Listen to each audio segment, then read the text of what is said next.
Let's talk about one of my favorite subjects, about languages. 10 years ago, I traveled with the Trans-Siberian Railway from Moscow to Vladivostok, together with a friend. And in the middle of winter Siberia, we ran out of food in the train. So we were looking for food. There was nothing we could buy. And after some minutes of searching for food, we were invited by a Russian couple to have dinner with them in their compartment. Now, this was a beautiful evening. We had a lot of good food and even more drinks, not only water.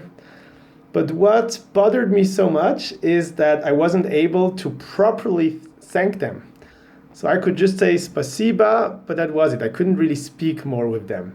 So there I told myself, I, as a big traveler, will never enter a country again without speaking at least the basic of the language. Now, for a big traveler like me, it means either you stop traveling or you become a language nerd.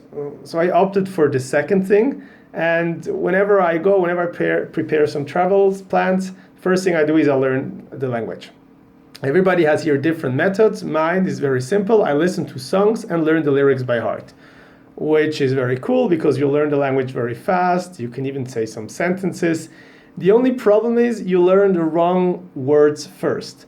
So for example, I studied Greek, and the first time I went to Greece, I wasn't able to say good morning, good evening, how are you? I could say, which is actually, I accuse you of abuse of love. In other words, I knew was, I love you more than the moonlight, and I was dreaming of you last night.